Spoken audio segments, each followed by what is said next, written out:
Okay, so in navigation and routing mode, the first tab you're going to see is new items. It's the first tab you see on the side panel because it's the first stop for when an order is created. Meaning that this tab basically fetches orders that are created on the front end and imports them into the order center.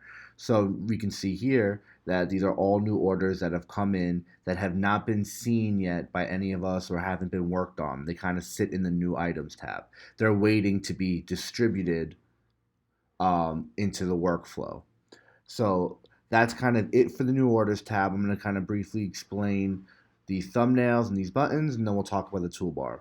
So with the thumbnails, one important thing to note is that these are order items, not just orders. So for example, you can see here, this order ends in 123, 124, 125, and therefore we see three pictures, three thumbnails of the dogs.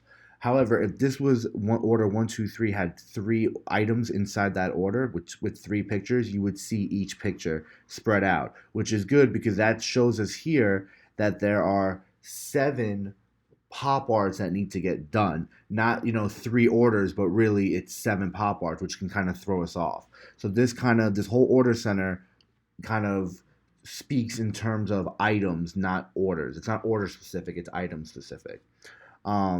Now, there is on the top toolbar, you can see we have the action to select all or select none. We have tile mode or list mode. So basically, just different ways you can look at it. We usually stick to tile.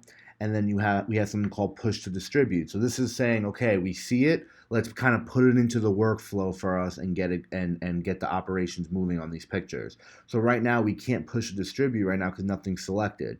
So there's three ways we can select items. First way, like I just said, was to kind of go select all or select none. Then you can also select one individually by going right here and clicking these check boxes and then clicking them again to unselect them. Or you can click and drag. So these are all different ways you can select, and then now you see we have push to distribute. So basically that would be the first task of the day, was to get these new items that have been fetched into the operational side and get them distributed. So we would just click and hit push distribute.